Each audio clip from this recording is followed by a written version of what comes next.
Guys, what is going on? We are finally live, and welcome to my review for last night's edition of Monday Night Raw. Doing a live review here. Haven't done a live review for an episode of Raw in quite some time.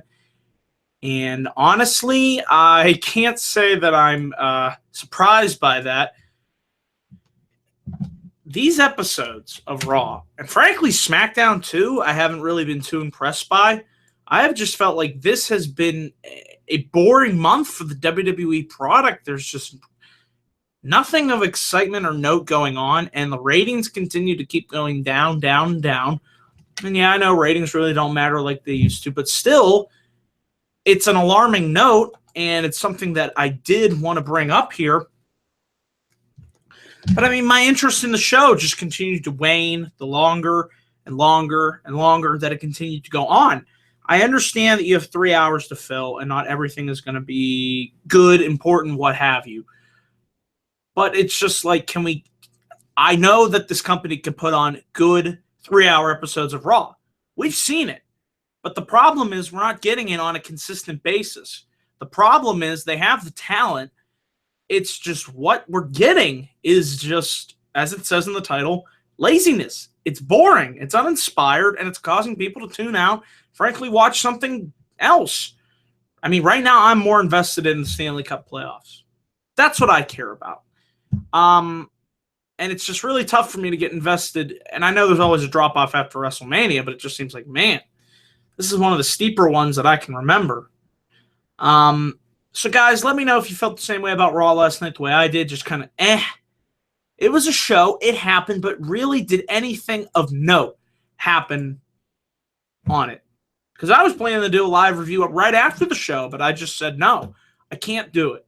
I can't subject myself. One, I got to get up at 5 in the morning the next day. So I just stopped watching Raw after a while. I slowly did. I was fading in and out.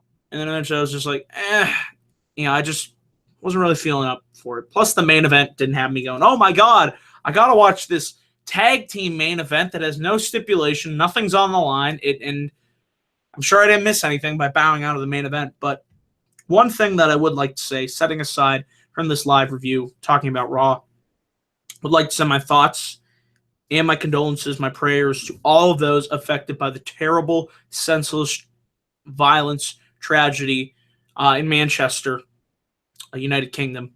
Just want to send my thoughts and prayers.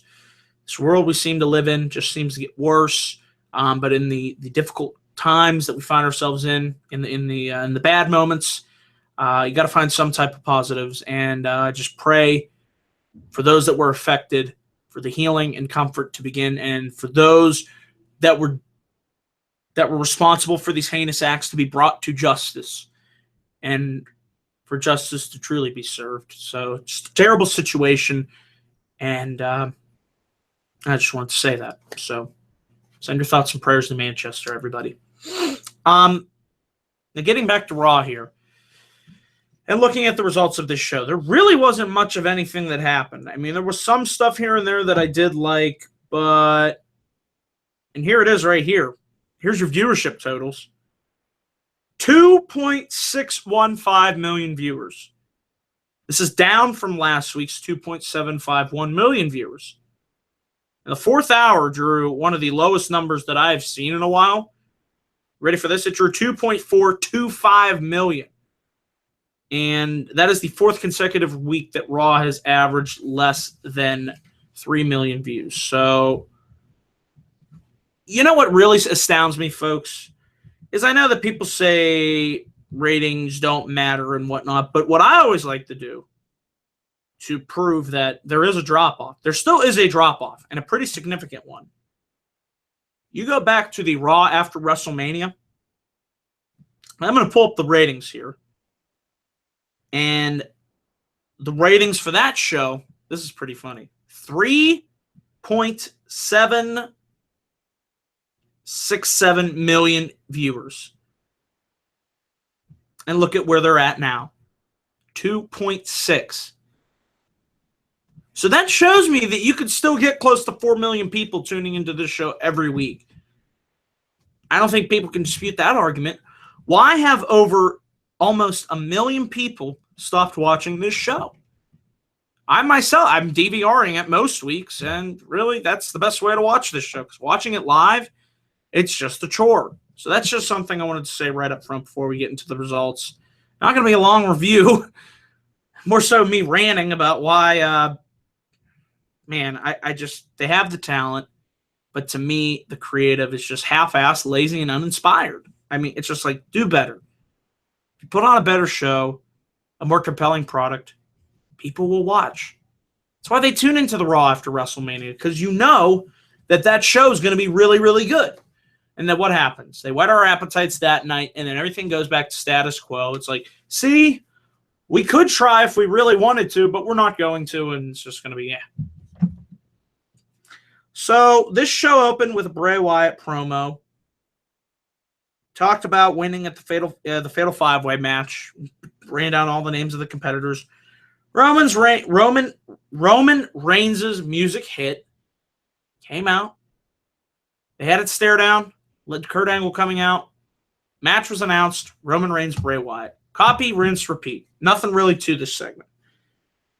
The match they had, it was all right. It was beginning to happen. Bray did a body block on Roman Reigns. And then Samoa Joe comes down to the ring. And he puts Roman Reigns in the Coquina clutch. Roman is eventually able to break out of the Coquina clutch. And Rollins comes down to the ring, beats down Joe. Reigns Superman punches Bray Wyatt. And then eventually this leads to a tag team match main event. Boy, ain't this just exciting? It's like, it's the same thing. I mean, it's the tired tropes. Guy gets interrupted, leads to a match being made. It's like, match gets interrupted, guys come out to save them, just so happens to be an even amount of number of people. We get a tag team match play, holla, holla, holla. It's their calling card. It's like, so typical. Could we shake things up? How about a creative shakeup? We did the superstar shakeup. Can we do a creative team shakeup and get some people in here that actually give a shit and actually want to put on a good show? Sorry, ranting. I usually don't, but man, Raw is bore. So we have Akira Tozawa versus Ariar Daivari. Tozawa wins, hits the senton off the top rope. I like Tozawa. I like a lot of the cruiserweights, but man, they're in the doldrums of the creative department.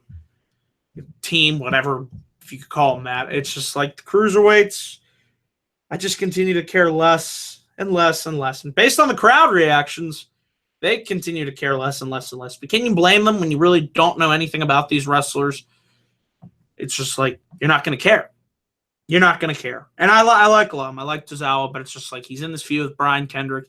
He's really going to go anywhere. 205 Live is dead. It's just like, you know what happens when I don't care about the cruiserweight division? You guys know what happens? 205 Live, you just made the list. Oh, yeah. Can't believe I didn't put that on the list sooner. It's true. It's damn true. Moving on here. Actually, something that I did like on this show was the debut of Elias Sampson, my fellow Yinzer, fellow Pittsburgh boy. Elias Sampson, the Drifter, made his debut against Dean Ambrose. I actually thought it was a solid debut for Elias Sampson. It actually had a pretty back-and-forth competitive match. Miz, who was at commentary, eventually ran down ringside, got in the ring, and it looked like he was going to attack Ambrose, but he actually hit Sampson, which led to the DQ, and Sampson won the match. So I liked how this played out. It played into the feud between Miz and Dean Ambrose. Miz, smart heel, makes sense for him to want to get back at Ambrose for what happened the week before for hitting Miz in the Miz family jewels. So what does he do? He causes the DQ, as could potentially happen in his match against Ambrose. So Sampson wins in a sneaky underhanded tactic. Puts heat on the Miz. So all in all, I thought this was a good segment on this show. Backstage, Enzo Amore was laid out by unknown attackers, and Big Cass came over. He was losing it. He said, Kurt, you better find out who did this to Enzo. You better find out right now who attacked Enzo Amore. Kurt Angle was like, all right, I'll figure it out. My theory on who attacked them, and I think you guys know based on what was discovered, you saw the Revival leaving in the back. I think it was the Revival, and we could be getting a feud between them and Enzo and Cass, which I think would be good. That's something that I've wanted to see, and it would be great to finally have the top guys back in the tag team division. So there's another little interesting thing that I don't know if they stated at the end of the show, because I didn't finish watching the show by the end, who attacked Enzo, or if they'll announce that next week. We'll have to see. But if it's the Revival, like I think it's going to be, all right, Revival versus Enzo and Cass, that could be interesting. Or it could be Apollo Crews or Big Cass, but I'm still sticking with the Revival. Now, something that, again, another thing that I did like on this show, it wasn't all bad. It's just hit and miss. This Finn Balor segment, and I did like the botch, and I love how he just, the fatal, or he called it fetal, almost, the fatal five-way, and then he went, oops. He knew he fucked up, but just like, oops, forgot that. His accent was prohibiting him from saying fatal. So, yeah, that was funny. And he's talking about, how he could be the one guy to win the Fatal 5-Way and face Brock Lesnar. And then Paul Heyman would show up. I'm like, oh my God, something unexpected on Raw happened. Wait, something unexpected. It's just like, that really doesn't happen too much on this show. So it was a nice moment of spontaneity, something that the show really could use. I missed the spontaneity. But Paul Heyman came down, and I loved how he put over Finn Balor in this promo. He ran down all the challengers. He said, they will all become victims. And then he saved Finn Balor for last. He said, Balor, you are the underdog. And Heyman sees Balor coming. The Balor Club sees it coming. Heyman says he believes in his heart that Balor is the most talented in WWE today. And Heyman says he knows that when Balor looks at Lesnar, he doesn't see Brock Lesnar. He sees Lesnar as the same other four men Balor will face at Extreme Rules. And Heyman wishes Balor good luck. He says he looks forward to seeing Balor take on Lesnar. And then Balor chimes in at the end and says that he will win the Fatal 5-Way. You got it right this time. He will beat Brock Lesnar. I like what they did with Finn tonight on Raw. That was one positive. The Heyman promo, Heyman putting over Finn, I thought really helped him, because Finn really, think about it, he hasn't really been on the main roster for that long, so this further helps establish him to those that still may be unfamiliar with him. And then I thought the match between him and Carl Anderson, solid match. Would have liked to have seen it go on longer, but you can tell these two have really good chemistry in the ring from being friends with one another. Obviously, that helps. They know each other very well. And solid match helped build Balor further momentum from the promo with Heyman to the win here over Anderson. Balor hit a dive over the top rope on Anderson and Gallows, and then he hit the coup de grace for the wins. All in all, one positive from the show, Finn Balor had a good night. He really did. We then had Sasha Banks versus Alicia Fox. Sasha Banks got the win with the double knees. What can you say? I just don't care about this feud between Sasha Banks and Alicia Fox. Why exactly are they fighting? I kind of miss that. Doesn't even matter. I don't know. It's just not doing anything for me. It just feels like, well, we have nothing for these two, so here you go. Let's do this feud. Win, loss, win, loss. 50-50 booking. Sucks. It sucks. One interesting thing that I am curious to see how it plays out. I don't know what you guys think of this, but this Titus O'Neil, Apollo Crews pairing, at first I thought I'd hate it, but the more and more that I see of it and how they're playing it out, and if it does eventually lead to an Apollo Crews heel turn, I'd be all for it. I think it at least finally gives Apollo some direction that he's been lacking for a long time. He is a talented individual in the ring, but his character, there's nothing to it. But now we're starting to see, maybe him become corrupted by what Titus O'Neil is selling, kind of like the snake oil salesman, and the way that he interacted with Kalisto here, and Titus telling Kalisto that Crews is going to teach him a lesson in the ring. And I was interested to see what would happen in their match later on. So I did like that. I do like what they're doing with Apollo Crews. And I also liked on this show the Goldust promo. Classic Goldust here. Shattered Dreams production. Goldust said that gold never withers, never rusts. And then someone handed Goldust the script, and I wish all the talent on that main roster do this. He ripped the script up because scripted promos suck. Goldust said he didn't need a script. He said this is his film, and he will decide where it ends. And the golden age is back. So if we're going to get classic Goldust from here on out, this is his final run, his send-off, I'd be all for that. Hell, Jinder Mahal can win the WWE Championship. Why don't we have Goldust win the Universal Championship? He's never had a championship run. Goldust, very talented, very underrated. Always been a fan of Dustin Reynolds. So yeah, I really like this Goldust promo. After this, we had Kalisto versus Apollo Crews. And as Crews was trying to hit his finisher on Kalisto was actually able to reverse out of it. And he pinned into a pinfall on Apollo Crews. Crews kicked out, and Titus O'Neil accidentally distracted Apollo Crews, and Kalisto hit the Selena Del Sol for the win. So, like I said, it added a wrinkle, another chapter in what's developing between Apollo Crews, Titus O'Neil. I hope this leads to a heel turn from him, because I think that would just be the best way for him to finally get some momentum going. Him as a babyface, it just ain't working, ain't doing anything for me. So yeah, that was what it was. We have Matt Hardy versus Sheamus, with the winner picking the stipulations for the tag team title match at Extreme Rules. Still had a solid match here. Matt Hardy was able to get the win. Seems like the Hardys beat Cesaro and Sheamus every time. Anyway, with Twisted Fate for the win, and Matt announced that the Extreme Rules match between them will be in a steel cage match. Stipulation I didn't think of. I thought maybe it would be a tables match. I didn't think it would be a ladder match, but a steel cage match. The Hardy Boys in a steel cage match versus Sheamus and Cesaro. Fuck yeah, I want to see that. So I think that was a nice stipulation, and can't wait to see that match go down. It's definitely one of the matches I'm more looking forward to at Extreme Rules. Tony Nese versus Austin Aries. Nothing really to say about this match. Crowd was dead.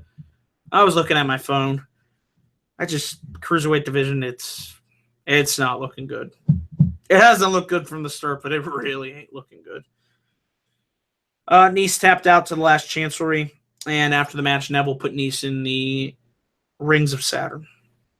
And Austin Aries and Neville are having a submission match at Extreme Rules. That should be good, but just, man, their feud has been lacking in creativity. It's just been it's been there. I just wish the story that was being told was presented in a better way. Then we had our main event. Bray Wyatt and Samoa Joe versus Seth Rollins, Roman Reigns. Didn't watch this match. Actually, I think I skipped something here. I think I skipped Mickie James versus Alexa Bliss. Alexa Bliss got the win after hitting a DDT. After the match, Bayley came down, ran Alexa off with the kendo stick in hand, hyping up their kendo stick on a pole match, which is a rather odd stipulation, if you ask me, or Vince Russo-esque. So getting back to the main event here, it looks like Wyatt pulled Reigns out of the ring towards the end of the match. Joe locked Rollins in with the Coquina clutch. Seth Rollins passed out. And your winners are Bray Wyatt and Samoa Joe. And this was interesting, finally, something interesting. Balor said he wants a match next week. And Kurt Angle said he will face Bray Wyatt and Samoa Joe in a triple threat match. All right, thank you. You announced something in advance. An interesting match. And Roman Reigns will face Seth Rollins in one-on-one action next week. All right, Raw, if you could do that more on a weekly basis, give me something, a hook to want to tune in next week. 2 big matches. Hopefully it leads to a good show, much more inspired show than this week, because this was just a run-of-the-mill show. There was nothing exciting about this show. This was a C show up and down the card. So I'm happy for the announcement of those 2 matches, but we could have done more tonight to get me excited for Extreme Rules, because right now I'm not really looking forward to Extreme Rules outside the Fatal 5-Way and the Tag Team Championship match. Otherwise, everything else just kind of there. Which is what Raw has been. It's just been kind of there, kind of in the background when I'm watching.